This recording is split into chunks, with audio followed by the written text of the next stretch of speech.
Language of homeopathy, homeopathy in multi dimensional perspective, பன்முக பார்வையில் homeopathy. நம்ம பாலிக்ரஸ் ரெமடிஸ் பார்த்துட்டு இருக்கோம். இன்னைக்கு 34வது ரெமடியாக ஸ்ட்ரமோனியோ பார்க்க போகிறோம். முடிந்த அளவுக்கு ஒரு கம்ப்ளீட் பிக்சர் பார்ப்பதற்கு முயற்சி செய்யும். ஸ்ட்ரமோனியத்தினுடைய ஸ்பியர் ஆஃப் ஆக்ஷன் எந்த ரீஜனில் ஒர்க் பண்ணுது அப்படிங்கிறத முதல் நேரடியாக பார்ப்போம். இது பிரெயின், மைண்ட், சர்க்குலேஷன், குறிப்பாக த்ரோட், ஸ்கின்ல அற்புதமாக வேலை செய்யுது. ஸ்பைனல் நர்வ்ஸ், அதுலேயும் ஆர்ம்ஸ், ஹிப்பு, லெஃப்ட் ஜெனட்டாலியா, அதுக்கடுத்து மசில்ஸில், செக்ஸுவல் ஆர்கன்லையும் வேலை செய்கிற மருந்தாக இருக்கு. இதுதான் ஸ்ட்ரமோனியத்தினுடைய ஸ்பியர் ஆஃப் ஆக்ஷன். மொடாலிட்டி எடுத்துட்டிங்கன்னா ஃப்ரைட், அச்சம், ஆஃப்டர் ஸ்லீப், இதெல்லாம் அக்ரவேட்டிங் ஃபேக்டராக இருக்கு. டார்க்னஸ், க்ளவுடி டேஸ், ஏன்னா வெளிச்சம் அதிகமாக இருக்காது பாருங்க, அதனால க்ளவுடி டேஸில் அந்த டார்க்னஸ் அவங்களுக்கு ஒத்துக்கிறது இல்லை, அது அக்ரவேட்டிங் ஃபேக்டராக மாறிடுது. எனி சப்ரஷன், அது மென்சஸாக இருக்கலாம், பெர்ஸ்பிரேஷனாக இருக்கலாம், எதுவாக இருந்தாலும் எந்த சப்ரஷனும் அக்ரவேட்டிங் ஃபேக்டராக மாறிடுது. பென் அலோன், அது ரொம்ப முக்கியமானது. தனிமையாக இருக்கிறது இவங்களுக்கு aggravating factor. Attempting to shallow, இப்படி மெழுகும் போது அவங்களுக்கு தொண்டையில பிரச்சனை. அதனால தான் ரீஜன் ஆஃப் இன்ட்ரெஸ்ட்ல த்ரோட்டை ஒரு முக்கியமான ஒரு ஸ்பியரா சொல்லியிருக்காங்க. அதுலேயும் குறிப்பாக பாருங்க, எஸ்பெஷலி லிக்யூட்ஸ் பீயிங் டச்ட். லாக்டோசிஸ் எப்படி லிக்யூடு குடிச்சிங்கன்னா த்ரோட் ப்ராப்ளமாக இருக்கும். சாலிட் உணவுகளை சாப்பிடும்போது அவ்வளோ கஷ்டங்கள் தெரியாது. அதே போல தான் இங்கே ஸ்ட்ரமோனியத்தில் எஸ்பெஷலி லிக்யூட் நீங்கள் சால்வ் பண்ணும்போது அக்ரவேட்டிங்காக இருக்கும். பெட்டர் பை லைட், ஏன்னா அக்ரவேட்டிங் ஃபேக்டர் டார்க்காக இருக்கிறதுனால பெட்டர் பை லைட். அப்புறம் வென் இன் கம்பெனி, கம்பெனியில் இருக்கும்போது அவங்களுக்கு ஆள்களோட இருக்கும்போது, கூட்டத்தோடு இருக்கும்போது அவங்களுக்கு நல்லா இருக்கு. கூட்டம்னாவே என்னது, இட் இஸ் அ வார்ம்த். அப்புறம் கோல்டு வாட்டர் அம்லரேட்டிங் ஃபேக்டராக இருக்கு. இப்போ லீடிங் சிம்டம்ஸ் பார்ப்போம். ஃபர்ஸ்ட் எடுத்துட்டிங்கன்னா இந்த light and dark, black and white அப்படின்னு எடுத்துக்கலாம். லைட் இவங்களுக்கு அம்லரேட்டிங் ஃபேக்டராக இருக்கும், டார்க் அக்ரவேட்டிங் ஃபேக்டராக இருக்கும். அதனால தான் கலரில் எடுத்துட்டிங்கன்னா ஸ்ட்ரமோனியத்தில் dark and white either aversion இருக்கும், இல்லைன்னா டிசையர் இருக்கும். அவங்களுக்கு இந்த இருட்டு பகல் அப்படிங்கிறது மிக முக்கியமான விஷயமாக இருக்கு. அதுக்கடுத்து இன்னொரு லீடிங் சிம்டம் என்னன்னா வயலன்ஸ், ஃபியர்ஸ் ஆர் கன்வல்ஷன். இந்த 3 இருக்கு பாருங்க, இதுல ஏதாவது 2 காம்பினேஷன் இருந்துச்சுன்னா ஸ்ட்ரமோனியத்தை யோசிக்கலாம் அப்படின்னு சொல்றாங்க. அதாவது violence, convulsion, or violence, fear associated with fear, or fear with convulsion. ஏதாவது 2 ஃபேக்டர்ஸ் இருந்துச்சுன்னா நாம ஸ்ட்ரமோனியத்தை யோசிக்கலாம்னு சொல்லி ஒரு நோன் ஹோமியோபதி தன்னுடைய லீடிங் சிம்டமாக சொல்லியிருக்கிறார். Fear of violence or the violence is fearful. Rage இருக்கும், வயலன்ஸ்க்கு அடுத்து ரொம்ப ரேஜ். அந்த ரேஜ் எங்க போகுதுன்னு பாருங்க, அதனோட ஆக்ஷன் எப்படி இருக்கும் பாருங்க. கிக்கிங், உதைக்கிறது, பைட்டிங், கடிக்கிறது, அடுத்து ஸ்ட்ரைக்கிங், அடிக்கிறது. வயலண்ட் அக்ரெஷன், மூர்க்கத்தனமான கோவத்தை காட்டுவது. சடன் டெஸ்ட்ரக்டிவ்னஸ், டெஸ்ட்ரக்டிவ்ல மிக முக்கியமான மருந்து அது சடன். அந்த சடன்கிற வார்த்தை ரொம்ப முக்கியமானது, ஏன்னா அந்த சொலனேசிய தாவர குடும்பத்துக்கே உள்ள ஒரு மிக முக்கியமான நான் ஹியூமன் ஸ்பெசிபிக் வேர்டு. அந்த சடனும் டெஸ்ட்ரக்டிவ்னஸும் இருக்கும். வைல்டு த்ரெட்டனிங், மூர்க்கத்தனமான பயமுறுத்துதல். அப்போ அக்ரஷன் எந்த அளவுக்கு இருக்குன்னு பாருங்க. இப்போ மோஸ்ட் அக்ரஸிவ் ரெமடியாக ஸ்ட்ரமோனியம் இருக்கு. அதே போல ஈக்குவலண்டா ஃபியரும் இருக்கு. இந்த ஃபியர்ல குறிப்பாக darkness, water, violence, animals, when alone, closed places, tunnels.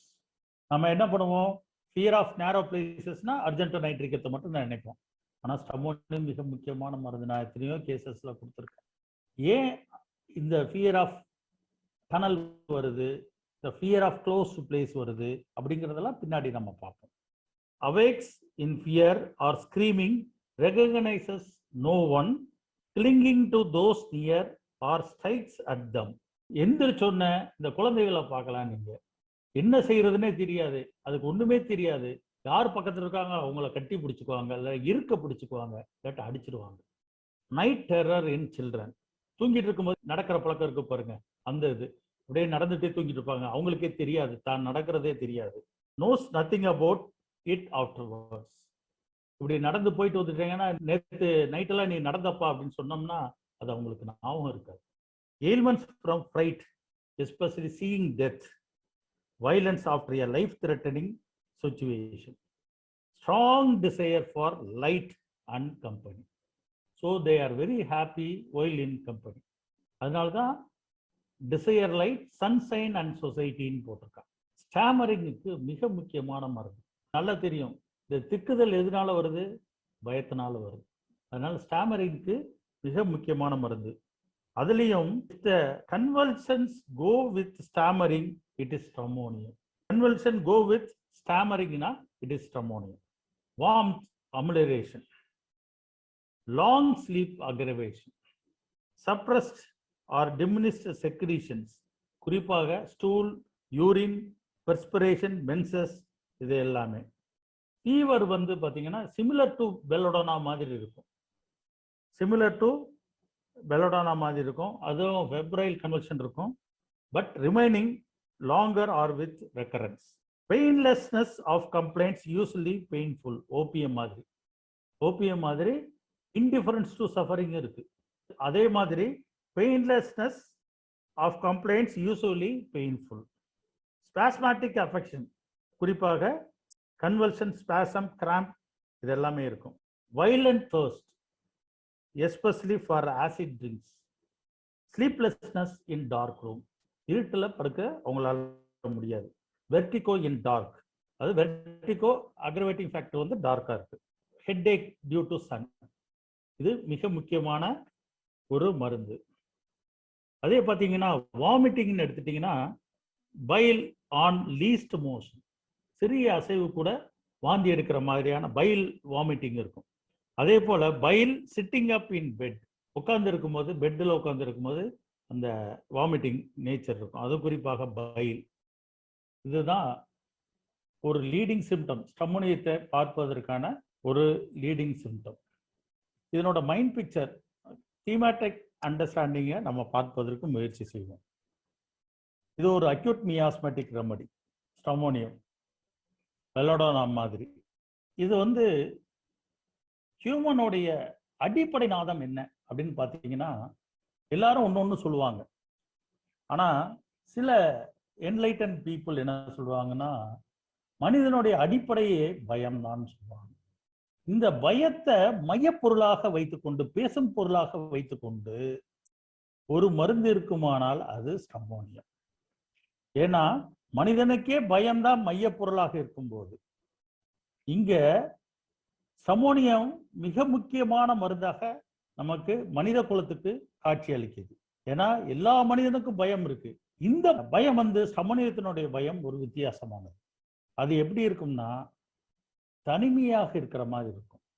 Fear of being alone, தனிமையா இருப்பது அவங்களுக்கு பயமுறுத்துதலா இருக்கும். ஒரு திக்கு தெரியாத காட்டுல இருக்கிற மாதிரி இருக்கும். தனக்கு சப்போர்ட் இல்லாத போல தெரியும்.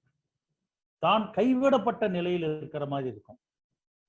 ஃபர்சேக்கன் நிலை இருக்கும், ஒதுக்கப்பட்ட நிலை இருக்கும், நெக்லெக்டட். இது எல்லாமே இருக்கிற ஒரு குழந்தைக்கு இந்த மாதிரி ஒரு சூழல் இருந்துச்சுன்னா எப்படி இருக்கும் பாருங்க. ஒரு பெரியவங்கன்னா கூட மேக்கப் பண்ணிக்குவாங்க, ஆனா ஒரு குழந்தைக்கு இந்த மாதிரி ஒரு சூழல் இருந்துச்சுன்னா அதுதான் எக்ஸாக்ட் ஸ்டமோனியம். இது குழந்தைக்கு இருக்கணும்னு அவசியம் இல்லை, வயதானவர்களுக்கும் நடு வயதினருக்கும் இளைஞர்களுக்கு கூட இது இருக்கலாம். ஆனா ஒரு குழந்தை எப்படி ஒரு பயத்தை, ஒரு தனிமையை, ஒதுக்கப்பட்ட நிலையை எப்படி ஃபேஸ் பண்ணும்போது அது காட்சியளிக்கும்போ, அது போல ஸ்டமோனியம் பேஷண்ட் வயதானவர்களாக இருந்தாலும், வயது உள்ளவர்களாக இருந்தாலும், இளைஞர்களாக இருந்தாலும் தென்படுவார்கள். ஸ்டமோனியத்துக்கு வந்து தனக்கு உதவிக்கு ஆள் இல்லை அப்படிங்கிற எண்ணம் வரும். ஏன்னா like a child left alone and there is an impression of danger. எப்பொழுதுமே ஒரு அபாயம் காத்திருப்பது போல ஒரு இம்ப்ரெஷன் இருக்கும். ஏன்னா தனிமையா இருக்கிறது. ஒரு கம்பெனியில் இருந்தா அந்த பயம் குறையும், ஆனா இங்க அப்படி அல்ல. இவங்களுக்கு என்ன தோணும்? he feels abandoned, forsaken, left in a terrifying place. அதாவது பயமுறுத்துற மாதிரியான ஒரு இடத்துல தனிமையாக விடப்பட்டது போல், ஒதுக்கப்பட்டது போல் அவங்களுக்கு ஒரு சூழல் இருக்கும். alone in the wilderness, facing the situation, realizing of the terrifying situation, his brain refuses to work. இந்த மாதிரியான ஒரு சூழலில் இருக்கும்போது எப்படி இருக்கும்? பிரெயின் வந்து வேலை செய்யாதது போல இருக்கும். he cannot recognize who is around him. தன்னை சுத்தி யார் இருக்காங்கன்னு கூட அவங்களுக்கு தெரியாம போயிடும். இந்த நேரத்துல தான் அவங்க என்ன பண்ணுவாங்க? இது மாதிரி ஒரு பயமான சூழல் வரும்போது யாராவது இருக்க மாட்டாங்களா, தனக்கு உதவிக்கு ஆள் இருக்க மாட்டாங்களான்னு சொல்லிட்டு அவங்கள கட்டி பிடிச்சுக்குவாங்க. இதுதான் குழந்தை நைட்டு படுத்துட்டு ஒரு இருட்டுல, படுக்கைங்கிறது என்ன, தூக்கம்ங்கிறது என்னது, ஒரு இருள் சூழ்ந்தது, தன்னோட பிரெயின் எல்லாமே ஒர்க் ஆகாம அப்படியே படுத்து, அதனாலதான் லாங் ஸ்லீப் அக்ரவேஷன் சமூகத்தில் இருக்கு. ரொம்ப நேரம் தூங்கினா என்னது, இருட்டிலே இருந்த மாதிரி ஒரு உணர்வு இருக்கும். காலையில எந்திரிச்சோன்னு என்ன ஆகும்? நாம எங்க இருக்கிறோம், ஏது இருக்கிறோம், ஐயோ நம்ம தனிமையா இருக்கிறோமா, அவ்வளவுதான், நம்ம பக்கத்துல ஆள் இல்லையான்னு பயந்துட்டு அப்படியே ஸ்கிரீம் பண்ணி சத்தம் போட்டு கூக்குரல் இட்டு அம்மாவை கட்டி பிடிப்பாங்க, இல்லாட்டி பக்கத்துல இருக்கவங்களை கட்டி பிடிப்பாங்க. யாரும் இல்லைன்னா பக்கத்துல ஏதாவது பர்னிச்சரோ இல்ல டேபிளோ இல்லாட்டி கட்டிலையோ இல்லாட்டி தலைவணியோ கட்டி பிடிப்பாங்க. இதுதான் ஸ்தமனியத்தினுடைய எக்ஸாக்ட் பிக்சர். அதனாலதான் child awakens terrified, knows no one, screams, clinging to those near, clinging to person or furniture. இதுதான் ரூபிரிக். இவங்களுக்கு தன்னை சுத்தி இருக்கவங்க யாருன்னே தெரியாது, ஏன்னா இது டெரிஃபைங் சிச்சுவேஷன். அதனாலதான் ஃபெமிலியர் திங்ஸ் சீம் ஸ்டேஜ். தன்னுடைய சொந்த அறையில மெத்தையில படுத்துட்டு இருக்க ஒரு குழந்தைக்கு எப்படி இருக்கும்? ரொம்ப நேரம் தூங்கிட்டாங்கன்னா, தூங்கி அப்படி டக்குன்னு எந்திரிக்கிறாங்க, எந்திரிக்கும் போது அவங்களுக்கு எப்படி இருக்கும்? அவங்க இருக்கிறது அவங்களுடைய அறை தான், அதே பெட்ரூம் தான், அதே கலர் உள்ள ஒரு சுவர் தான், ஆனாலும் அது டெரிஃபையிங்கா இருக்கும். அதனாலதான் ஃபெமிலியர் பிளேஸ் ஃபீல்ஸ் ஸ்ட்ரேஞ்ச். அதுவே அவங்களுக்கு வித்தியாசமா இருக்கும். ரொம்ப நாள் பழக்கப்பட்ட தன்னுடைய அறையே தனக்கு வித்தியாசமாக அவங்களுக்கு தெரியும். ஏன்னா அவங்களுக்கு தான் தனிமையாக இருக்கிறோம், தனக்கு உதவிக்கு ஆள் இல்லை, தான் தனிமையாக ஒதுக்கப்பட்டு விட்டுட்டோம் அப்படின்னு அவங்க நினைக்க ஆரம்பிச்சிருவாங்க. இந்த இடத்துல தான் அந்த சூழலில் இருந்து தப்பிப்பதற்காக முயற்சி பண்ணுவாங்க. அட்டம்ஸ் டு எஸ்கேப் இருக்கும். ஆனா மேக்சிமம் அதுக்கான சூழல் இல்லாதனாலதான் அவங்களுக்கு என்ன ஆகும்னா, யாராவது சப்போர்ட்டுக்கு வரமாட்டாங்களான்னு சொல்லிட்டு அழுக ஆரம்பிச்சிருவாங்க. கிரையிங் ஃபார் ஹெல்ப், பெக்கிங், அப்படியே ஒரு பிச்சை எடுக்கிற மாதிரி, யாராவது இல்லையா உதவிக்கு அப்படிங்கிற மாதிரி. என்ட்ரீட்டிங், பிரேயிங், கடவுளை கும்பிடுறது. இன் ஹிஸ் பேனிக், குறிப்பாக இந்த திகில் இடத்துல இந்த மாதிரியான அவங்களுக்கு அவங்களோட ஆக்ஷன் இப்படிதான் இருக்கும், அவங்களோட ரியாக்ஷனும் இப்படிதான் இருக்கும். எப்படி இருக்கும்? பெக்கிங்கா இருக்கும், என்ட்ரீட்டிங்கா இருக்கும், அதே போல பிரேயிங்கா இருக்கும், அழுகையா இருக்கும். எல்லாமே இதுக்கு உதவிக்கு, தனக்கு உதவி செய்ய வாங்க அப்படிங்கிற மாதிரி இருக்கும். இது எல்லாமே எதுக்குன்னா தான் ஒரு செக்யூர் பிளேஸ்ல இருக்கணும் அப்படின்னு நினைப்பாங்க. ஏன்னா மைய பொருள் எது? தான் தனிமையாக விட்டது போல் இருக்கும். அப்படி தனிமையாக இருக்கும் போதெல்லாம் இவங்களுக்கு என்ன தோணும்? He feels she is in dark. தனக்கு உதவிக்கு கூக்குரல் இட்டு ஆள்கள்லாம் வந்து பக்கத்துல எல்லாமே இருக்கிறாங்கன்னு சொன்னா அவங்களுக்கு வந்து லைட்டு கிடைச்ச மாதிரி. இதுதான் dark and light. Desire light நாம என்ன புரிஞ்சுக்கிட்டோம்? டியூப் லைட்டு போடுறது அப்படின்னு புரிஞ்சுக்கிட்டோம். ஆனா அது அல்ல. அதை தாண்டி அந்த லைட்டை வந்து மல்டி டைமென்ஷனலா படிக்க தெரிஞ்சுக்கணும், இமேஜினரியா படிக்க தெரிஞ்சிருக்கணும். அதனாலதான் ஸ்டமோனியத்துல வந்து fear of darkness and desire for light. Darkness represents uncertainty and hopelessness, and any such a situation is very scary for stramonium patient. பேஷண்ட்டுக்கு ஒரு பயமுறுத்துதலாக இருக்கும் இந்த இருட்டுங்கிறது.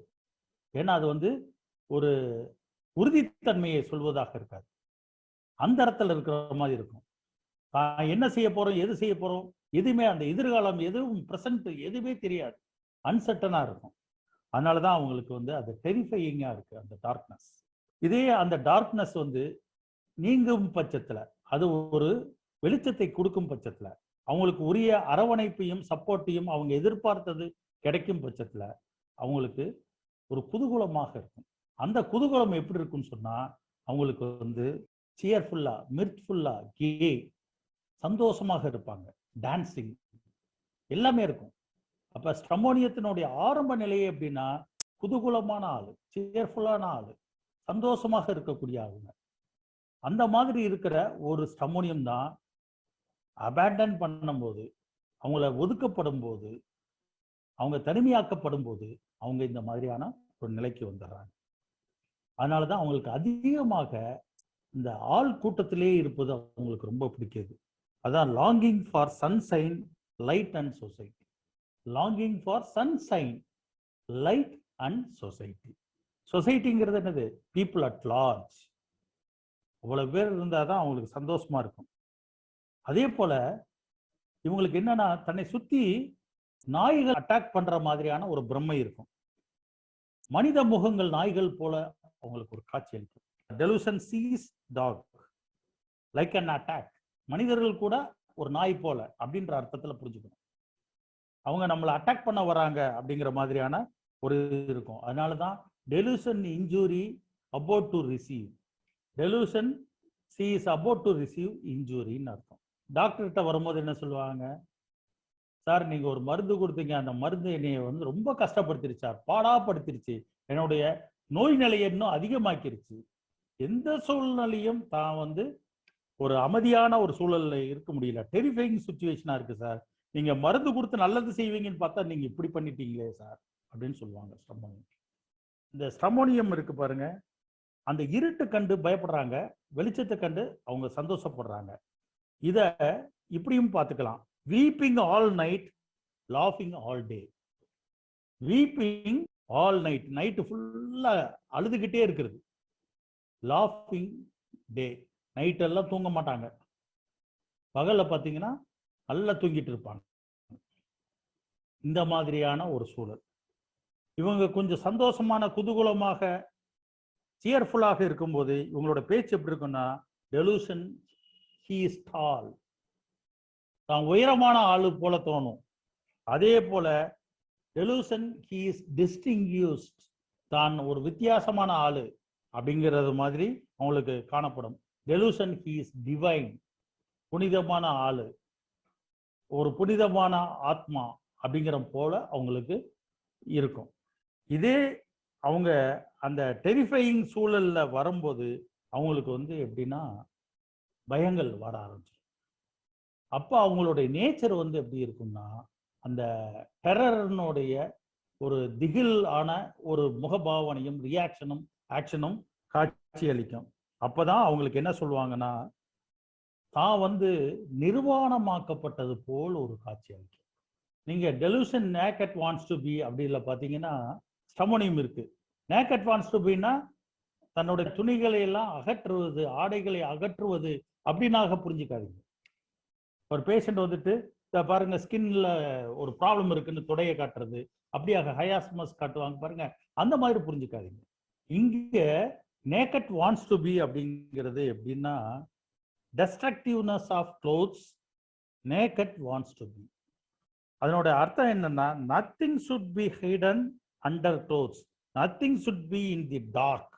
இப்ப naked wants to be ஸ்ட்ரமோனியத்தினுடைய கான்டெக்ட்ல இருந்து நம்ம பார்க்கணும். அதாவது இங்க என்னன்னா, க்ளோத்துங்கிறது ஒரு ப்ரொடெக்டிவ் லேயர். இத அவங்க எடுத்துட்டாங்கன்னா அவங்களுக்கு எப்படி இருக்கும் அந்த மாதிரி புரிஞ்சுக்கணும். அப்ப வந்து வல்னரபிள் டு அட்டாக் அப்படின்னு புரிஞ்சுக்கணும். அந்த மாதிரி தான் நேக்கட் வாண்ட்ஸ் டு பி நம்ம இங்க ஸ்ட்ரமோனியத்துல ரீட் பண்ணணும். நாம நேக்கட் வாண்ட்ஸ் டு பி அப்படிங்கிறத என்ன நாம நினைக்கிறோம்னா, ஆடைகள் இல்லாமல் இருப்பது விருப்பமாக இருக்கு அப்படிங்கிறதாக புரிஞ்சுக்க கூடாது. அந்த மாதிரி புரிஞ்சுக்க கூடாது. ஏன்னா இதுக்கு முன்னாடி ஒரு ரூபரிக் இருக்கு. destructiveness of clothes, naked wants to be, nothing should be hidden under clothes, nothing should be in the dark. அந்த மாதிரி கான்டெக்ட்ல புரிஞ்சுக்கணும். எதுவுமே மறைப்பொருளாக இருக்கக்கூடாது. இந்த மறைப்பொருள்ங்கிறது இருட்டை குறிக்கிறது. அப்ப இந்த மறைப்பொருளாக இல்லாமல் இருப்பதுதான் அவங்களுக்கு விருப்பமாக இருக்கிறது. அதனாலதான் desire to be naked வருது. Also there is a delusion, naked he is, unprotected he feels without a protective cover of clothes, vulnerable to attack. ரெண்டு கான்டெக்ட்லயும் புரிஞ்சுக்கணும். அதாவது இந்த remain to be in the dark, எல்லாம் மறைத்து வாழ்வது ஒரு இருட்டில் வாழ்ற மாதிரி வாழ்க்கையா இருக்கு. நான் இதெல்லாம் தூக்கி வீசிட்டு வரணும் அப்படிங்கிறது இந்த டிசைர் லைட்டை குறிக்கிறதாகவும் புரிந்து கொள்ளலாம். அதே போல இந்த ப்ரொடெக்டிவ் லேயர் இருக்கு இல்லையா, க்ளோத், இது எல்லாமே எடுத்துட்டோம்னா நாம எந்த நேரத்திலையும் அட்டாக் பண்ணுவதற்கு வாய்ப்பு அதிகமாக இருப்பதாக புரிந்து கொள்ளலாம். இந்த ரெண்டு வடிவத்திலையும் இந்த ரூபரிக்கை நம்ம படிக்க வேண்டிய அவசியம் இருக்கு. இவங்களுடைய ரியாக்ஷன் பேட்டர்ன் எப்படி இருக்கும்னா, வைல்ட்னஸ், டெஸ்ட்ரக்டிவ்னஸ், வயலன்ஸ், ஸ்ட்ரைக்கிங், இது எல்லாமே காணப்படும். இவங்களுடைய கோபதாபங்கள் இந்த மாதிரி எல்லாம் காட்சியளிக்கும். அதனுடைய எக்ஸ்ட்ரீம் எண்டாக என்ன இருக்கும்னா, delusion that he is a devil. Delusion, devil sees, kill desire to.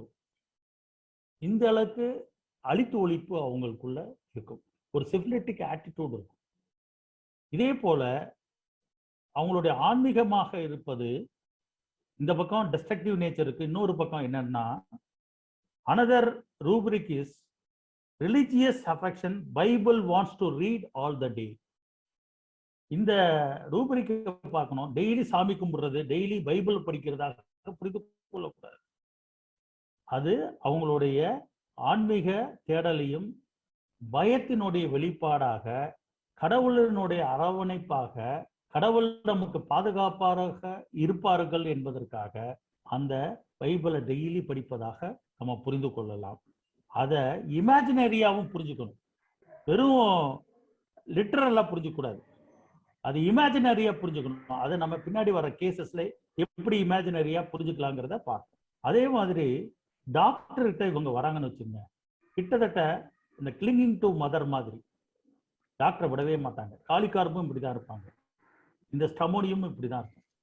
Sir எங்கேயாவது வெளியூர் போனோம்னா சொல்லிட்டு போங்க சார், ரொம்ப கஷ்டமா இருக்கு, எனக்கு என்னால இருக்க முடியல, ஏன்னா ஏதாவது ஆச்சுன்னா என்ன சார் பண்றது, தலைவலினா அது ஏதோ ஒரு வேற டாக்டர் நான் போய் பார்க்க முடியுமா, உங்களை நம்பி தானே நான் இருக்கிறேன், நீங்க தானே எனக்கு ட்ரஸ்ட் ஒர்த்தி பர்சன், நீங்க இப்படி போயிட்டீங்கன்னா எப்படி சார் அர்த்தம் அப்படின்னு சொல்லுவாங்க.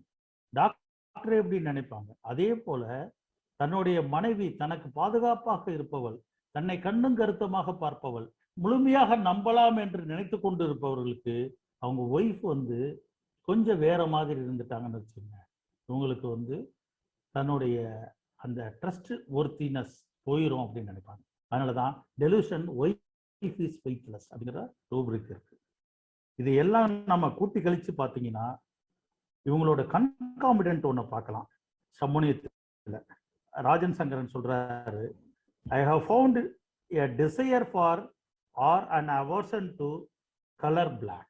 Black color aversion இருக்கு. ஒன்று டிசையர் இருக்கு, இல்லாட்ட அவர்ஷன் இருக்கு. இதை நீங்க பாத்தீங்கன்னா டிசையர் லைட் அப்படின்றது இருக்கு, அப்படின்னா டார்க் அவர்ஷன் அர்த்தம். சன்ஸ் லைட்ன்னு இருக்கு, லைட் வேண்டாம் அப்படின்னு சொல்றது. இதை அப்படி நம்ம தொடர்பு படுத்தி பார்த்துக்கலாம். இதுல பிசிக்கல் சிம்டம்னு எடுத்துட்டீங்கன்னா அந்த ஸ்டாமரிங்க மிக முக்கியமாக நம்ம கணக்கில் எடுத்துக்க வேண்டிய அவசியம் இருக்கு. அதாவது ரொம்ப நேரம் ஆகும் அவங்க ஸ்டாமரிங் பேசுறதுக்கு முன்னாடி ஒரு வார்த்தையை அட்டர் பண்றதுக்கு ரொம்ப நேரம் எடுத்துக்குவாங்க. exerts himself a long time before he can utter a word. அதான் அந்த ஸ்டாமரிங்ல மிக முக்கியமானது. கிட்டத்தட்ட மற்ற எல்லா ரூப்ரிக்கையும் நம்ம பார்த்துருக்கோம். அதனால திருப்பி அந்த ரூப்ரிக்கெல்லாம் நான் திருப்பி சொல்ல வேண்டிய அவசியம் இல்லை. ஒரு உதாரணத்துக்கு எடுத்துட்டீங்கன்னா, இப்போ delusion familiar things seems strange அப்படிங்கிற ரூப்ரிக்கை நம்ம சொல்லியிருக்கோம். டெலூஷன் இஸ் பீயிங் இன்ஜூர்டுன்னு சொல்லியிருக்கோம். இதோட சேர்த்து இன்னொன்னையும் பார்க்கணும், ஃபியர் ஆஃப் பீயிங் இன்ஜூர்ட். அது மிக முக்கியமான ரூப்ரிக். ஒரு சின்ன கட்டி இருக்கும், இது பெரிய கட்டி ஆயிருமோன்னு பயப்படுவாங்க. இந்த இடத்துல ஒரு கட்டி இருக்கும், எனக்கு இருமல் வச்சுன்னா இது டிபியா இருக்குமா சார் அப்படின்னு சொல்லுவாங்க, இல்லாட்டி கேன்சர் ஆயிருமோன்னு பயப்படுவாங்க. இதுதான் இந்த ஃபியர் ஆஃப் பீயிங் இன்ஜூர்ட். அப்புறம் மேக்சிமம் டாக்டர்கிட்ட வரும்போது அவங்க என்ன பண்ணுவாங்க, சார் உங்களை கும்பிட்டு கேட்குறேன் சார், எப்படியாவது என்னை சரி பண்ணுங்க, நீங்க தான் எனக்கு தெய்வம் மாதிரி சார், எப்படியாவது சரி பண்ணுங்க, கெஞ்சுறது. இந்த பெக்கிங், ப்ரேயிங் இதெல்லாம் நம்ம பார்க்கலாம். அப்புறம் அந்த wants to read Bible daily அப்படிங்கிறது எப்படின்னா, என்னால் மருந்து சாப்பிடாம இருக்க முடியாது சார், எனக்கு மருந்து இல்லாம என்னால் இருக்க முடியாதுங்கிறதையும் நம்ம புரிஞ்சுக்கணும். வாண்ட்ஸ் டு ரீட் பைபிள்ங்கிறத நம்ம இப்படி புரிஞ்சுக்கலாம். டெய்லி நான் மருந்து இல்லாம என்னால் இருக்க முடியாது. ஐயோ ஒரு நாள் நிப்பாட்ட சொன்னீங்கன்னா எனக்கு கஷ்டம், என்னால் நிப்பாட்டவே முடியாது, அவ்வளோதான், தலை சுத்திரும் எனக்கு. நான் பிபி மாத்திரைலாம் நிப்பாட்டவே முடியாது, கன்வல்ஷன்லாம் நிப்பாட்ட முடியாது இந்த மாத்திரையெல்லாம். இந்த மாதிரியான இதையும் நம்ம பார்க்க வேண்டிய அவசியம் இருக்கு. சமூகத்தினுடைய இன்னொரு ஒரு வடிவம் நம்ம பார்ப்போம். இது குறிப்பாக அசோக் முகந்தி தன்னுடைய ஃபர்ஸ்ட் ஸ்டெப் அப்ளைட் மைண்டுங்கிற புஸ்தகத்தில் சமூகத்தை பற்றி டிஸ்கஸ் பண்ணியிருக்காரு. அதை கொஞ்சம் பார்த்துட்டோம்னா இன்னும் கொஞ்சம் நமக்கு ஆழமான புரிதல் கிடைச்சிடும். அவர் எப்பயும் எழுதுகிற மாதிரியான ஃபர்ஸ்ட் ஒரு கேஸை சொல்கிறார். அந்த கேஸில் இருந்து இதை நம்ம பார்ப்பதற்கு முயற்சி பண்ணுவோம். ஒரு லேடி 30 years, இவங்களுக்கு என்னன்னா த்ரோட்ல இன்ஃபெக்ஷன். இந்த கேஸ் அவங்க சொல்லும் போது என்ன சொல்றாங்கன்னா, என்ன தெரிஞ்சு ஆச்சுன்னு தெரியல சார், எனக்கு தொண்டையில சில பிரச்சனைகள் வந்திருக்கு, ஒரு இரிட்டேஷன் இருக்கு, சாப்பிடும் போது எங்கேயோ ஒரு கஷ்டப்படுற மாதிரி இருக்கு, அப்புறம் வாமிட்டிங் வருது. பாத்தீங்களா, இந்த வாமிட்டிங்கிறது வயலாக இருக்கும்னு நினைக்கிறேன், அந்த மாதிரி தான் பித்தவாந்தி மாதிரி தான் இருக்கு அப்படின்னு சொல்றாங்க. நானு சரியாயிரும் பார்க்குறேன், ஆனால் முடிய மாட்டேங்குது. அவரை கொஞ்சம் கழுத்தை அப்படி சாட்சி வச்சு தான் பேசுறாங்க. பேசும்போது எனக்கு இந்த த்ரோட் இன்ஃபெக்ஷன் வருவதற்கு காரணம், எப்பெல்லாம் நான் தலைக்கு தண்ணி ஊத்துறனோ அப்பெல்லாம் இந்த மாதிரியான பிரச்சனைகள் வருது. ஒவ்வொரு தடையும் தலைக்கு தண்ணி ஊற்றும் போதெல்லாம் இந்த ப்ராப்ளம் வருது. எவ்வளவு நாளா இந்த பிரச்சனை உங்களுக்கு இருக்கு அப்படின்னு கேட்கிறாரு. வாமிட்டிங் நேத்து கூட வந்துச்சு.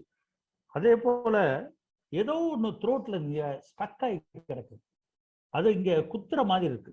ஒரு நாளைக்கு 2 தடவை 3 தடவை இந்த மாதிரி வருது. அப்புறம் பைல் செக்ரீஷன், வாமிட்டிங்கா வெளியே வருது. வேற ஏதாவது சொல்ல வரீங்களா அப்படின்னு கேட்குறாங்க.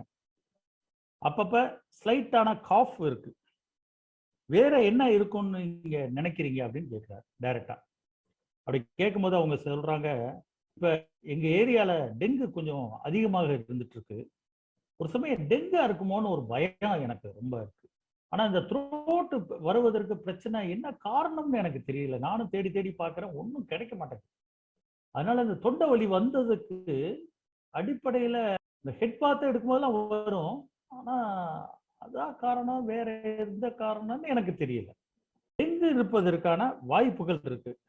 இந்த டெங்குன்னு சொல்றீங்க பாருங்க, இதை நீங்க நினைக்கும் போது உங்களுக்கு என்ன தோணுது அப்படின்னா, ஹஸ்பண்ட் என்ன சொல்றாருன்னா, இவங்க அடிக்கடி டென்ஷன் ஆயிடுறாங்க சார், ரொம்ப டென்ஷன், ஓவர் டென்ஷனாக இருக்காங்க, ஒரு நாளைக்கு சந்தோஷமா இருக்காங்க, நான் பல நாட்கள் பார்த்தீங்கன்னா டென்ஷன்லேயே இருக்கிறாங்க அப்படின்னு சொல்றாங்க. வேற ஏதாவது சொல்ல வேண்டியது இருக்கான்னா, வேற என்ன சார் சொல்றது இருக்கு, ஒண்ணுமே இல்லை அப்படின்றாங்க. இதுதான் கேஸ் நடந்திருக்கு.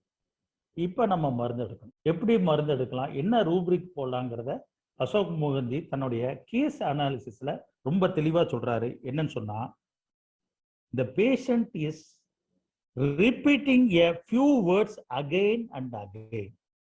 I do not know, I do not know. எனக்கு எதுன்னு தெரியல சார், எனக்கு எதுன்னு தெரியல சார், இதா இருக்குமா அதா இருக்குமா எதுனே தெரியல சார். இதுதான் இந்த உரையாடல்ல அந்த பேஷண்ட்டும் டாக்டரும் பேசுற இந்த உரையாடல்ல அதிகமாக ஃப்ரீக்வெண்டா புழக்கத்துல வந்த வார்த்தை. இதை நம்ம கணக்கில் எடுத்துக்கணும். நீங்க என்ன பண்ணணும்னா, உடனே ரூப்ரிக் போடக்கூடாது, ஐ டூ நாட் நோ அப்படின்னு எழுதிக்கணும். இது பார்த்தோன்னா on the face of it உங்களுக்கு என்ன தோணுது, ஐ டூ நாட் நோ அப்படிங்கிறத நீங்க என்ன ஃபீல் பண்றீங்க? எனக்கு தெரியலங்கிறது என்னது, பேஷண்ட் வந்து he is in dark அப்படின்னு அர்த்தம். he is in dark, அதனாலதான் அவருக்கு தெரியல. காரணம் தெரிஞ்சிச்சுன்னா இந்த வார்த்தையே வராது. அப்ப he remains in darkன்னு அர்த்தம். இவருக்கு வந்து த்ரோட் பெயின் இருக்கு, காஃப் இருக்கு, அதோட மிக முக்கியமானது என்னன்னா அந்த டார்க். இதை நம்ம கணக்கில் எடுத்துக்கணும். ஏன் வருது, எதுக்கு வருது, என்ன காரணம், எதுவுமே அவங்களுக்கு தெரியல. இது வந்ததுக்கான காரணமும் தெரியல. அப்ப ஸ்ட்ரேஞ்ச் அடுத்த வார்த்தை, ஸ்ட்ரேஞ்ச். அப்ப த்ரோட், காஃப், டார்க், ஸ்ட்ரேஞ்ச், இந்த 4 வார்த்தை எடுத்துட்டு அவர் என்ன பண்றாருன்னா ரூபிரிக்கா கன்வெர்ட் பண்றாரு. ஆங்ஸைட்டி இன் டார்க் அப்படின்னு போறாரு. Fear of dark. Anxiety strangers in the presence of. Strangers in the presence of. நமக்கு தெரியாத, ஃபெமிலியர் இல்லாத ஒரு நபர் நம்ம கிட்ட இருக்கிறதுக்கு தான் நம்ம போட்டுக்கிட்டு இருப்போம். இதுதான் தொடர்ந்து லிட்ரேச்சர்லையும் அகாடமிக் ஸ்டடியிலையும் நமக்கு சொல்லி கொடுத்த பாடம். இதை கொஞ்சம் இமேஜினரியாக நம்ம புரிந்து கொள்ள வேண்டியதுதான் கடமை என்பதுதான் ரீடிஸ்கவரி ஆஃப் ஹோமியோபதியினுடைய அரிச்சுவடி. அதுதான் இங்க அசோக் முகர்ஜி என்ன பண்றாருன்னா anxiety strangers in the presence of எழுதுறாரு. அவருடைய த்ரோட் இன்ஃபெக்ஷனுக்கான காரணம் தெரியாதனால, அது ஒரு ஸ்ட்ரேஞ்சா இருக்கிறதுனால அது அவருக்குள்ள ஒரு பதட்ட நிலையை, ஆங்ஸைட்டியை கிரியேட் பண்ணுது அப்படிங்கிறது. அதனாலதான் ஃபியர் ஆஃப் ஸ்ட்ரேஞ்சர்ஸ். இது அவர் தெரிஞ்சுக்கணும்னு விருப்பப்படுறா இருப்பாங்க. இதுதான் டிசையர் லைட். ஸ்டமோனியம் முடிஞ்சிருச்சு. இதுக்குள்ளேயே ஸ்டமோனியத்தை ஓரளவுக்கு படிச்சுக்கலாம். அப்ப டார்க்கு, லைட்டு, ஸ்ட்ரேஞ்ச், இந்த மூணும் வந்துருச்சு. இந்த 3 வார்த்தையில இந்த கேஸ் முடியுது. அசோக் முகர்ஜி வந்து ஆலன் என்சைக்ளோபீடியாவை தான் ஒப்பிட்டு படிப்பார். அதுல போய் பாருங்க, இந்த பைல் வாமிட்டிங், நான் ஏற்கனவே கீ நோட்ல சொல்லியிருக்கேன் பாருங்க, லீடிங் சிம்டத்துல. அந்த பைல் வாமிட்டிங்ல மிக முக்கியமான மருந்து ஸ்டமோனியம். த்ரோட்ல அது வேலை செய்யுங்கிறது நமக்கு ஒர்க்கிங் ஸ்பியர்ல இங்க சொல்லியிருக்கேன். ஆக ஆலன் என்சைக்ளோபீடியால போய் மற்ற மிக முக்கியமான புத்தகத்துல போய் பார்த்தீங்கன்னா ஸ்டமோனியம் இந்த பிசிக்கல் சிம்டத்துலயும் இது வேலை செய்யும். அப்ப மென்டல் சிம்டம் வழியாக ஸ்டமோனியத்தை ரீச் பண்றாரு. ஆனா நீங்க அதே பிசிக்கல் சிம்டத்தின் மூலமாகவும் ஸ்டமோனியத்துக்கு வரலாம். ஆனா இந்த ரெண்டையும் சேர்த்து படிப்பது தான் சிறந்த படிப்பு. வெறும் ஒரு பக்கம் மட்டும் படிச்சுட்டு மென்டல் சிம்டத்தை மட்டும் பார்ப்பது எப்பொழுதுமே ஆபத்தானது. நமக்கு இன்னொரு பக்கம் பலன் கிடைக்கும் போது அதையும் பயன்படுத்துவது தவறில்லை. இது என்னுடைய கருத்து. அதுக்கடுத்து மிக முக்கியமானது பாருங்க, அந்த கேஸ்ல என்னன்னு தெரியலன்னு தேடிட்டு இருக்காங்க பாருங்க. அது என்ன ரூப்ரிக் போடுவீங்க? Groping as if in the dark. இருட்டுல தேடிக்கிட்டே இருக்காங்க. Groping as if in the dark. எப்படி பயன்படுத்தலாம் பாருங்க. அதாவது எனக்கு என்ன காரணம், இந்த நோய்க்கான காரணம் எதுவும் இல்லைன்னு சொன்னோன்னே அவங்க இதை வெளிப்படையாக சொல்லலாம். அதே மாதிரி இவங்க ஸ்டமோனியத்தினுடைய நேச்சரை பார்த்தீங்கன்னா, நீங்க பயந்தவரா அப்படின்னு கேட்டீங்கன்னு வச்சுங்க, நான் பயப்பட்டவர் இல்லை, நான் ரொம்ப தைரியசாலி அப்படின்னு சொல்லுவாங்க.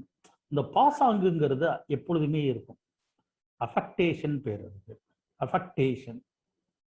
அதனால அந்த ஹைடிங் ஹிம்செல்ஃப் இருக்கும்.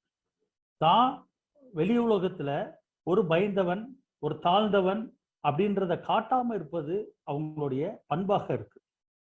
இந்த கான்டெக்ட்ல தான் இவங்க தன்னை மறைத்து வாழ்வது அப்படி தென்படுது.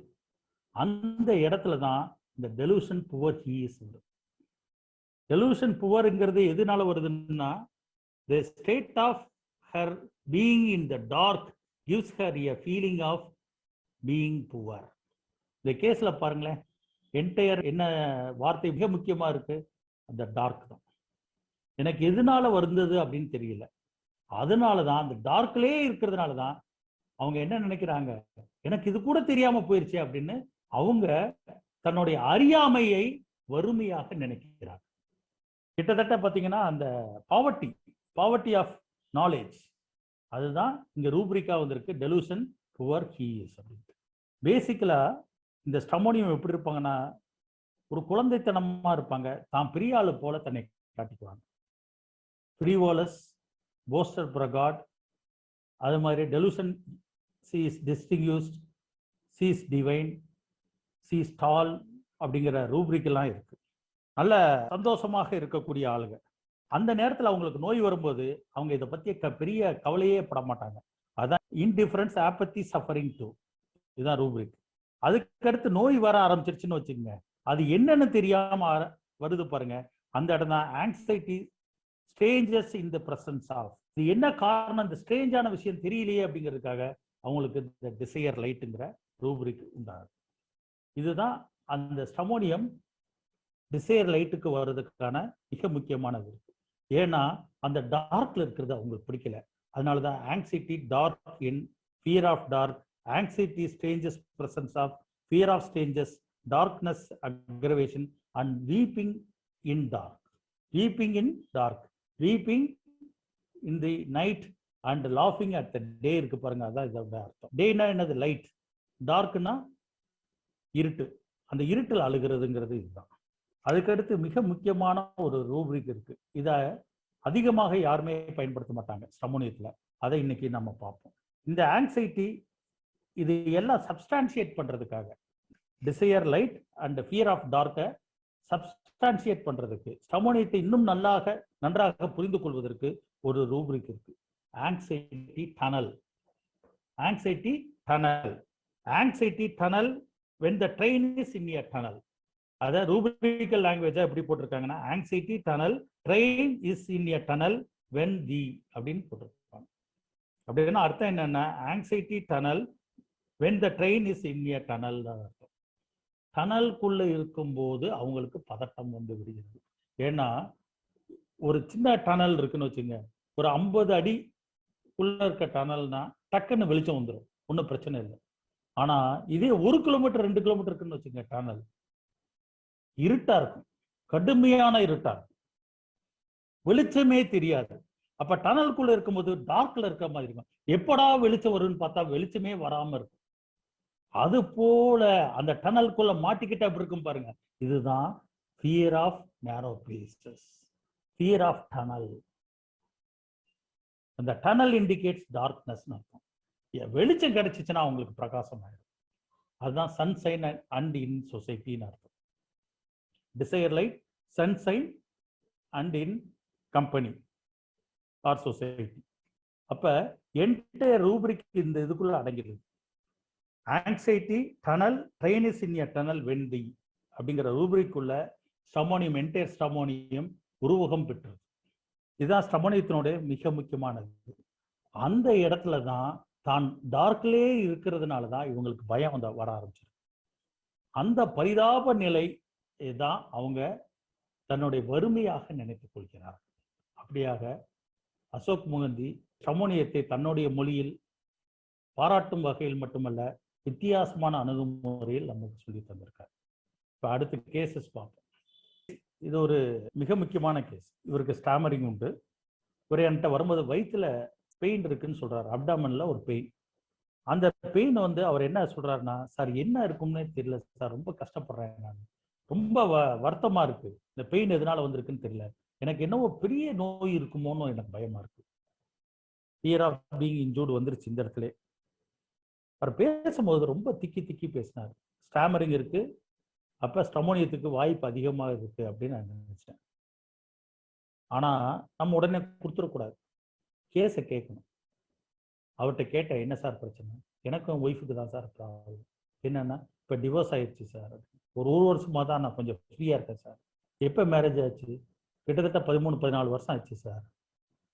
14 வருஷம் என்ன சிக்கல்னா சார், மேரேஜ் ஆகி கொஞ்ச நாள்லேயே சண்டைகள் சச்சரவுகள் வந்து அடிக்கடி போலீஸ் ஸ்டேஷன் போக வேண்டியதாக இருக்கு. அவங்க அப்பா வந்து சிபிஐயில் இருந்தார், அதனால நான் அடிக்கடி போலீஸ் ஸ்டேஷனுக்கு போக வேண்டியது இருக்கு. ஏன்னா எனக்கு வந்து அவ்வளவு செல்வாக்கு இல்லை, அவங்க போலீஸ் டிபார்ட்மெண்ட்டுங்கிறதுனால ஈஸியாக அதை இன்ஃப்ளூயன்ஸ் பண்ணி என்னை போலீஸ் ஸ்டேஷனுக்கு வர வச்சிருவாங்க. அங்கே டெய்லி எனக்கு ரைடு நடந்துக்கிட்டு இருக்கும். இப்படியே வாழ்க்கை ஃபுல்லாக எனக்கு கஷ்டப்பட்டேன் சார். கேஸ் மேலே கேஸ் போட்டு அதை அங்கே போய் ஆபெக்ஸ் கோர்ட் வரைக்கும் இந்தியாவில் போய் கடைசியில் எனக்கு விவாதத்தை கொடுத்துட்டாங்க சார். ஏன்னா ஒவ்வொரு தடவையும் என்னோட ஒய்ஃப் வந்து நடிக்க ஆரம்பிக்கிறா, பொய்யா சொல்லி ஜட்ஜு கிட்டலாம். கடைசியில் ஹைகோர்ட்டில் ஜட்ஜு வந்து ஈஸியாக கண்டுபிடிச்சிட்டாரு, நம்ம பொய் சொல்றியாமான்னு ஈஸியாக கண்டுபிடிச்சிட்டாரு. அதனால தான் நான் தப்பிச்சேன் சார், இல்லைன்னா எனக்கு விவாதத்தே கிடைச்சிருக்காது. கிட்டத்தட்ட 14-15 வருஷம் ஆச்சு சார் விவாதத்தை வாங்குறதுக்கு. இவ்வளோ நாள் கஷ்டப்பட்டேன் சார். இந்த காலகட்டத்தில் உங்க மனநிலை என்னவாக இருந்தது அப்படின்னு கேட்டேன். கொஞ்சம் நல்லா எக்ஸ்பிளைன் பண்ணாங்க சார். சார் இருட்டு கட்டி கிடந்தது சார், இருட்டு கட்டி கிடந்தது. கொஞ்சம் அதை ஒரு விளக்கமா சொல்லுங்களேன், எப்படி இருக்குன்னு சொல்லுங்களேன் சார். நான் அடிக்கடி பாம்பே ட்ரெயினில் போவேன் சார், ஏன்னா வேலை விஷயமா போவேன். நான் வந்து இந்த சினிமாக்களுக்கெல்லாம் அனிமேஷன் இந்த மாதிரி ஒர்க்கெல்லாம் பண்ணுவேன். அப்போ பாம்பேக்கெல்லாம் போவேன். அப்போ ட்ரெயினில் போகும்போது அந்த டன்னல் இருக்கு பாருங்க, எனக்கு அச்சம் வர ஆரம்பிச்சிடும், பயங்கர அச்சம் வர ஆரம்பிச்சிடும், தாங்க முடியாது. அதுதான் எனக்கு நான் வருது. அந்த 14 வருஷமும் நான் டனல்லையே இருந்த மாதிரி இருக்கும் சார். அப்படின்னா என்னங்கன்னா, அந்த இருட்டுக்குள்ளேயே நான் கிடந்த மாதிரி இருக்கும் சார். மூச்சு திணறலா ரொம்ப கஷ்டப்பட்டு கிட்டத்தட்ட நான் எனக்கு வாழ்க்கையே இருண்டு போன மாதிரி இருக்கு. இங்க ட்ரெயின்ல போன மாதிரி அப்படின்ற வார்த்தை, டனல்ல போன மாதிரி எல்லாம் அப்படி சொல்லல. ஆனா அவருடைய சொல்லாடல் எப்படி இருக்கு பாருங்க. அந்த இருட்டை அவர் பாம்பே போன அந்த அனுபவங்களும், அந்த இருட்டுக்குள்ள போகும்போது அவருக்கு என்ன தோணி இருக்கோ அத அவரோட மொழியில அவரோட பாணியில சொல்றார். அப்ப நியர்பை நமக்கு இந்த ரூப்ரிக் வருது. Anxiety tunnel, train when in the tunnel அப்படிங்கிற ரூப்ரிக் வருது. பாத்தீங்களா? அப்ப எப்படி கேஸ் ரவுண்ட் அப் ஆகுது பாருங்க. சம்மோனியம் தான் கொடுத்தேன். சம்மோனியம் கொடுத்தனோட விளைவு ஃபர்ஸ்ட் பார்த்தீங்கன்னா வலிகள் குறைய ஆரம்பிச்சிருச்சு. அதுக்கடுத்து பார்த்தீங்கன்னா ஸ்டாமரிங் குறைய ஆரம்பிச்சிருச்சு. மன தைரியம் வந்துருச்சு. இப்போ பொண்ணு தேடுற படலத்துல பயங்கர சுறுசுறுப்பா இறங்கி 7 பொண்ணு பார்த்துட்டாரு. பயம் மிஞ்சி போய் கிடக்குது. ஏன்னா ஏற்கனவே ஒரு அம்மாட்ட மாட்டிக்கிட்டு 13-14 வருஷம் கஷ்டப்பட்டதுனால இப்போ ஜாக்கிரதையா ஸ்டெப் எடுக்கிறதுக்கு முயற்சி பண்ணிட்டு இருக்காரு. இன்னும் பெண் கிடைக்க பாடில்லை. ஆனா அவர் நோயிலிருந்து விடுதலை அடைஞ்சிட்டார்.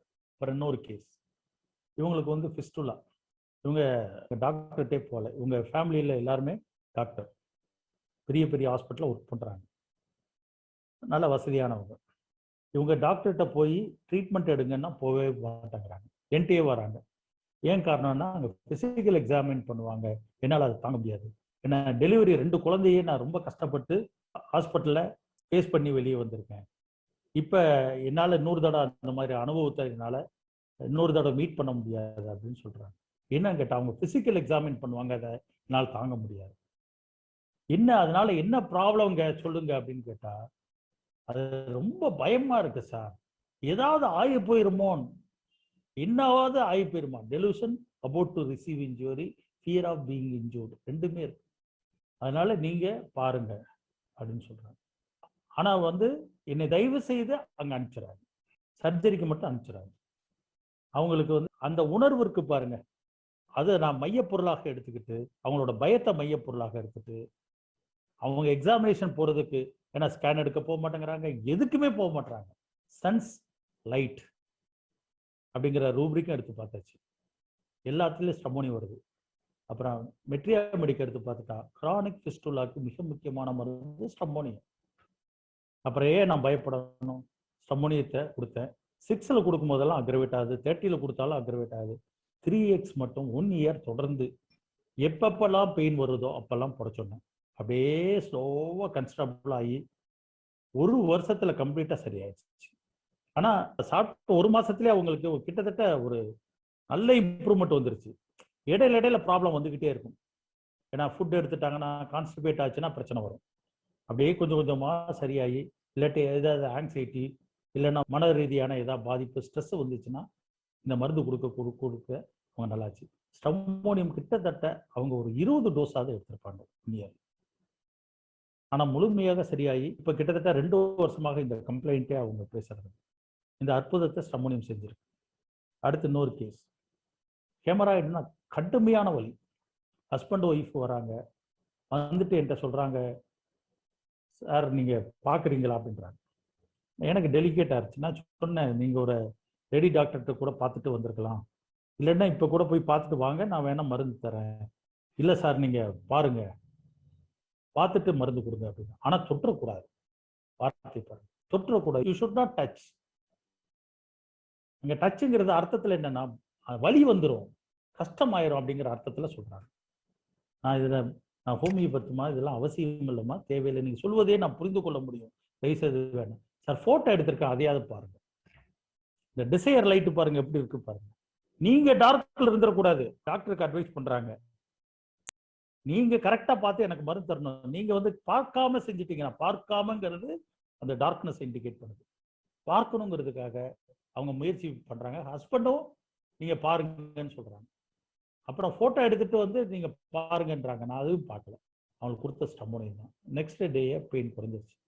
அப்புறம் இடையில ஒரு 15 டேஸ் கழிச்சு ஒரு தடவை வந்தாங்க. அப்புறம் மருந்து கொடுத்தேன். அதுக்கப்புறம் அவங்களுக்கு அந்த ஹெமராய்டு ட்ரேஸே இல்லாமல் போயிடுச்சு. இன்னொரு கேஸ், இது கன்வல்ஷன். இந்த கேஸ் எடுத்துட்டு இருக்கும்போது எனக்கு தெரிந்த ஒரு ஹோமியோபத் படிக்கிறதுக்காக வந்தாரு.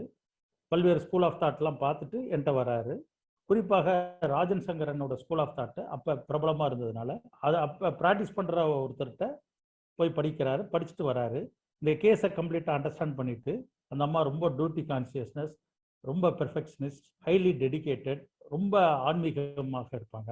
இதை மையப்படுத்திட்டு ஆரோமெட்டாலிக்கம் கொடுக்கலாம் சார் அப்படின்னு அவங்களுக்கு தெரிந்த அந்த நாலேஜ் வச்சு அப்போ சொல்கிறாங்க. சில நியாயம் இருந்துச்சு. ஆனால் அவங்க வந்து ஒரு நர்ஸ், அந்த அம்மா ஆரோமெட்டாலிக்கம் வர்ற அளவுக்கு அவங்களுடைய ரெஸ்பான்சிபிலிட்டி பெரிய அளவுக்கு இல்லை. இருந்தாலும் அவங்க பிக்சர் அவுட் பண்ணதெல்லாம் பார்த்தீங்கன்னா ஆரோ மாதிரி தான் இருந்தது. என்கிட்ட வரும்போது நான் ஆரோ வச்சு நான் ப்ராக்டிஸ் பண்ணிட்டு இருந்தேன். அப்போ அது கொஞ்சம் வெயிட் பண்ணுவோம் சார் அப்படின்னு சொன்னேன். அந்த அம்மாட்ட கேட்போம், எத்தனை மாத்திரை சாப்பிட்றீங்க அப்படின்னு கேட்டோன்னே ஹஸ்பண்ட் சொல்கிறாரு, சார் மாத்திரை எத்தனை சாப்பிட்றாங்க முக்கியம் இல்லை, எத்தனை இடத்துல மாத்திரை வச்சிருக்காங்கிறது முக்கியங்கிறார். வீட்டில் ஒரு செட்டு வச்சிருப்பாங்க சார், ஆஃபீஸில் ஒரு செட்டு வச்சிருப்பாங்க, பையில் ஒரு செட்டு வச்சிருப்பாங்க.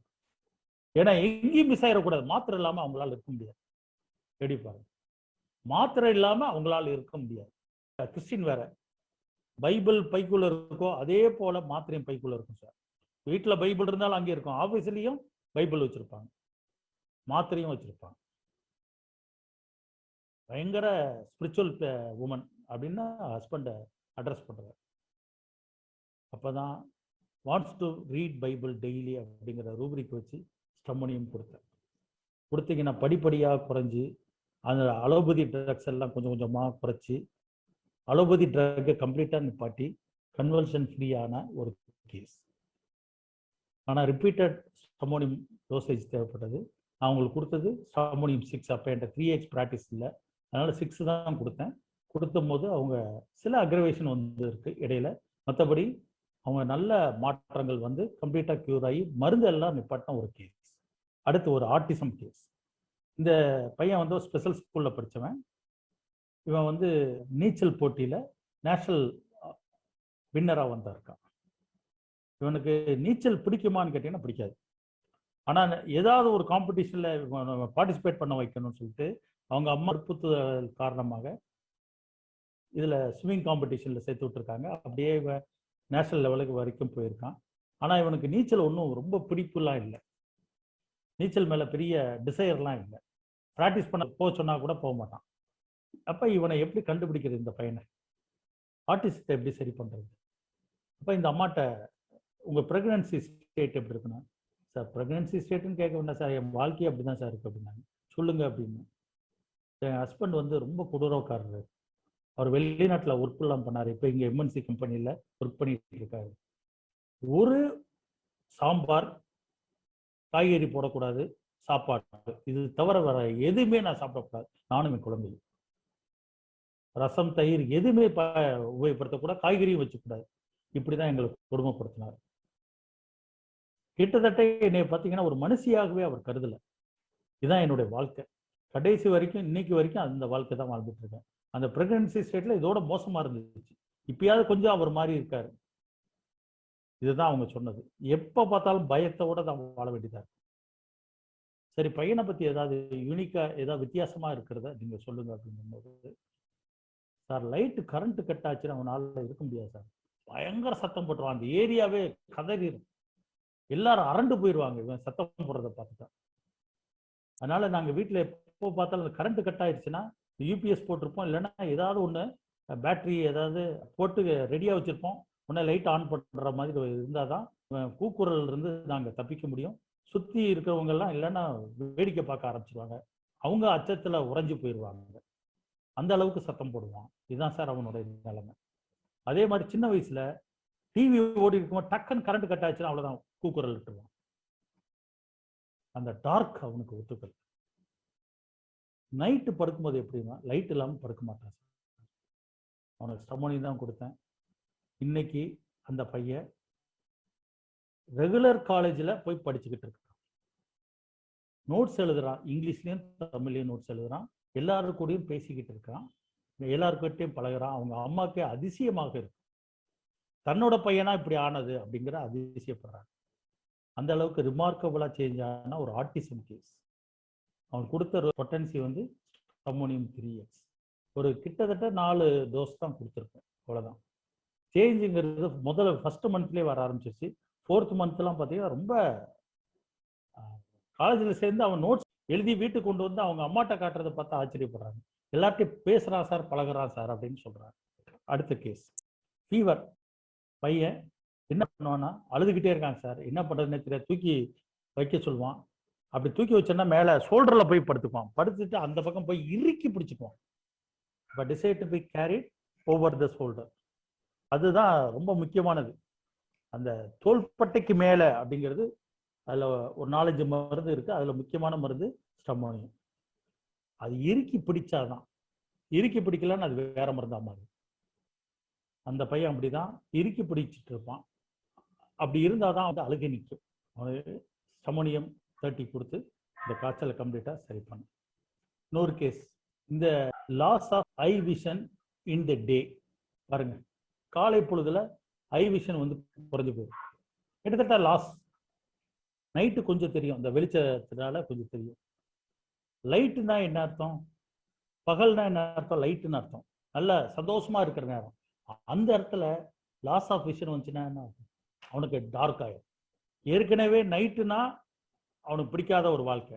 ஏன்னா டார்க்குங்கிறது பிடிக்காது. பகலுங்கிறது கொஞ்சமாவது வெளிச்சம் இருக்கிற நேரம். அந்த நேரத்தில் ஐ விஷன் போச்சுன்னா லைஃப் ஃபுல்லா டார்க் ஆயிடும். ராஜபார்வையில் ஒரு மிக முக்கியமான ஒரு வசனம் இருக்கும், அவர்களுடைய இரவையுடன் என்னோட பகல் மிக இருட்டானது. அதுதான் எனக்கு இங்கே நான் வந்தது. Loss of vision in the டே அப்படிங்கிறதுல மிக முக்கியமான மருந்து ஸ்டமோனியம். அதை கன்ஃபார்ம் பண்ணுறதுக்காக நைட்டு எப்படி இவன் படுப்பான், இருட்டு இவனுக்கு எப்படி ஒத்துக்கும், லைட்டு போட்டு படுப்பானா படுக்க மாட்டான்னு டைரக்ட் கொஸ்டினே கேட்டேன். அவங்க சொன்னாங்க, லைட் இல்லாமல் அவங்களால படுக்கவே முடியாது சார், லைட் எப்பொழுதுமே வேணும். அதே போல் என்னைய பிடிச்சிக்கிட்டே இருப்பாங்க, அப்போ தான் தூங்கவே வரும். நைட்டு பாத்ரூம் போனால் என்னை அழைச்சிட்டு போவாங்க, லைட்டை போட்டு கூட்டு வந்துட்டு திருப்பி வந்து படுப்பாங்க. படுக்கும் போதே என்னை பிடிச்சிட்டு தான் படுப்பாங்க. இப்போ it is a clear indication of stramonium case. Stramonium 30 பொட்டன்சியில் வாரத்துக்கு ஒரு டோஸ் 3 மாதம் தொடர்ந்து எடுத்தாங்க. ஐ விஷன் ரீகெயின் ஆகிடுச்சு. கிட்டத்தட்ட 6 மாதம் எடுத்து கம்ப்ளீட்டாக விஷனே கிடைச்சிருச்சு. இது ஆச்சரியமான எனக்கு கேஸ். எனக்கும் அவங்க பேரண்ட்ஸுக்கும் மிக மகிழ்ச்சியை அளித்த ஒரு கேஸ். அடுத்து ஒரு பேக் பெயின். ஸ்டமோனியம் வந்து பேக் பெயினில் மிக முக்கியமான மருந்து. அப்படிதான் ஒரு பேஷண்ட் வந்து பேக் பெயின் வருது. அவர் வந்து பேக் பெயின் சொல்கிறத பார்த்தீங்கன்னா சடனாக வருது, சடனாக இருக்குது, பயங்கரமாக வலிக்குதுன்னொன்னே நான் சரி ஸ்டமோனியம் கொடுத்து பார்ப்போம் அப்படின்னு சொல்லிட்டு ஸ்டமோனியம் கொடுத்தேன். 3 நாள் கேட்குது, அதுக்கு மேலே கேட்க மாட்டேங்குது. அப்புறம் டாக்டர்கிட்ட போய் டெஸ்ட் எடுத்து பார்க்கும்போது டிபி இருக்குது அப்படின்னு சொல்லிடுறாங்க, ஸ்பைனில் வந்து டிபின்னு சொல்லி. அப்போ அதே சொலனேசியா ஃபேமிலியில் டியூபர்குலோர் மயாஸ்மெட்டிக் ட்ரக் அட்ரோபினம் இருக்கு. உடனே நான் மாற்றிட்டேன், ஸ்டமோனியத்திலிருந்து இது அக்யூட் மயாஸ்மெட்டிக் ரெமடி, டியூபர்குலோர் ரெமடி அட்ரோபினம் கொடுத்து கம்ப்ளீட்டாக அந்த டிபி ஸ்பைன் சரியாயிருச்சு. அதோட அவர் வந்து 10 வருஷம் உயிரோட வாழ்ந்தார். இப்போ அவர் இறக்கும்போது 86 வயசு. இப்போ அட்ரோபினம் அற்புதமாக வேலை செய்யுது, அவருடைய அந்த டிபி ஸ்பைனை சரி பண்ணார். இந்த இடத்துல பாருங்க, ஸ்டமோனியம் இண்டிகேஷன் இருந்தால் கூட மயாஸ்மெட்டிக் அது ஃபெயிலியர். அது இல்லாமல் அந்த பேத்தாலஜியை டச் பண்ணாது ஸ்டமோனியம், டிபியினுடைய பேத்தாலஜியை. அதனால தான் நான் வந்து அட்ரோபினம் கொடுத்து அதே தாவர குடும்பத்தில் இருக்க அட்ரோபினத்தை கொடுத்து சரி பண்ணேன். ஏன்னா அது வந்து டியூபர்குலோர் மயாஸ்மெட்டிக் ரெமடி. அப்புறம் இன்னொரு கேஸ், இது த்ரோட் பெயின் வித் ஃபீவர். அவர் வந்து எதனால வந்தது அப்படின்னு எனக்கு தெரியல சார், சில் வாட்டர் குடிச்சதுனால வந்ததா என்னன்னு தெரியல, மாற்றி தண்ணி குடிச்சதுனா தெரிஞ்சது அதனால வந்ததான்னு தெரியல, டஸ்ட்னால வந்ததான்னு தெரியல, நான் வீட்டெல்லாம் க்ளீன் பண்ண அதனால வந்ததா, ட்ராவல் வேற போயிட்டு வந்தேன் அதனால வந்ததான்னு தெரியல. நான் ஆரம்பத்தில் கண்டுக்காம விட்டேன் சார். ஆனால் எதனால வந்ததுன்னு தெரியல. இப்போ ரொம்ப கஷ்டப்படுத்துது, ஃபீவர் வந்து நிற்க மாட்டேது. நானும் ஆன்டிபயோட்டிக் டாக்டர்கிட்டலாம் போய் பார்த்துட்டேன், ஒன்றும் சரியாக கேட்கல. ஹோமியோபதி டாக்டரும் பார்த்துட்டேன், கேட்கல. எதனால வந்ததுன்னு தெரியல. எதனால வந்ததுன்னு சொன்னால் நம்ம என்ன பண்ணணும்? இருட்டில் தேடிக்கிட்டு இருக்காரு, க்ராப்பிங் இன் தி டார்க், அதை எடுத்துக்கணும். அப்புறம் இன்டிஃபரன்ஸ் டு சஃபரிங், ரெண்டில் காமன் ரெமடி என்னது? ஸ்டமோனியம் கொடுத்தோன்னே சரியாயிடுச்சு.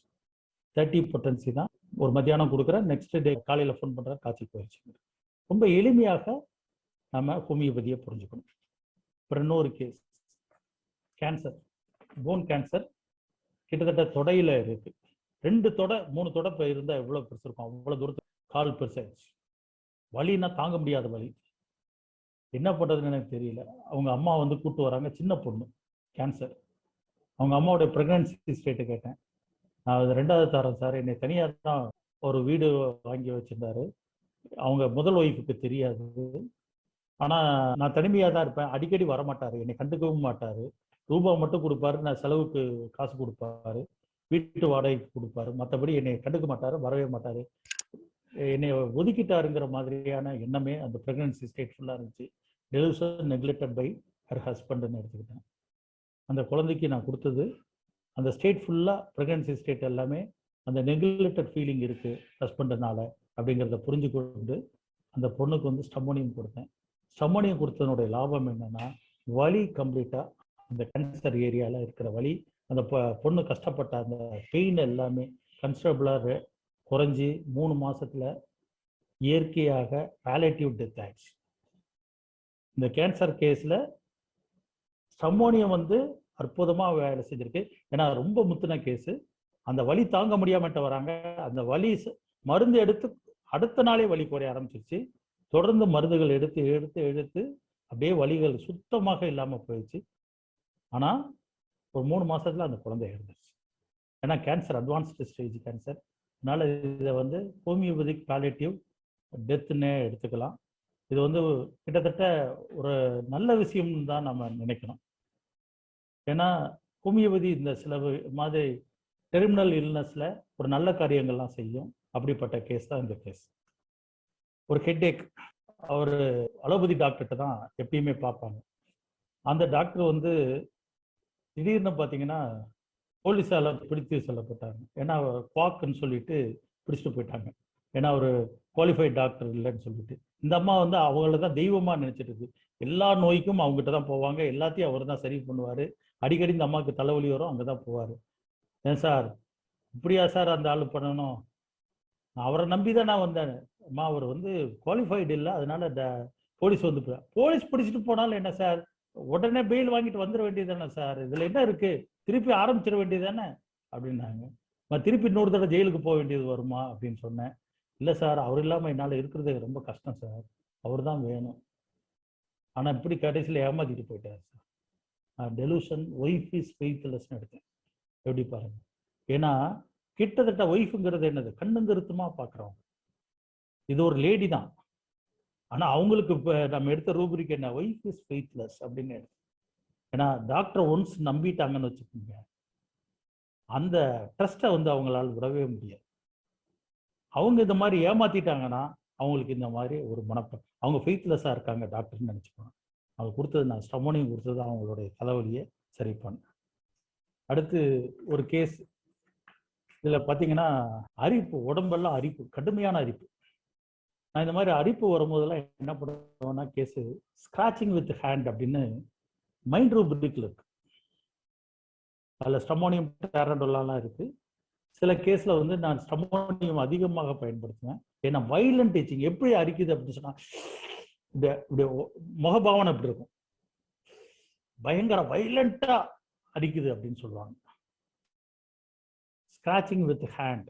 உங்களோட இயற்கையான குணம் என்ன அப்படின்னு கேட்டா, அந்த சின்ன பையங்கிறதுனால அவ்வளோ விளக்கம் சொல்ல முடியாதனால அவங்க அம்மா உடனே சொன்னாங்க, சார் நான் அப்படி ஆக்கும் இப்படி ஆக்குன்னு எல்லாம் சொல்லுவான், ஆனால் ஸ்கூலில் போய் பார்த்தா ரொம்ப பயந்தவன் சார், டீச்சரே வந்து கம்ப்ளைண்ட் பண்ணுவாங்க, ரொம்ப பயந்த பயலாக இருக்கான், ஒரு தைரியமாகவே இல்லை, ரொம்ப எதுக்கெடுத்தாலும் பயப்படுறான், எதுக்கெடுத்தாலும் அழுகுறான், அந்த மாதிரியான ஒரு பையனாக இருக்கானா. ஆனால் வீட்டில் வந்து அவன் ரொம்ப தைரியசாலி மாதிரி, தான் பெரிய தைரியமான மனிதன் போல அவன் வந்து அவனோட நடவடிக்கைலாம் இருக்கும் அப்படின்னு சொன்னாங்க.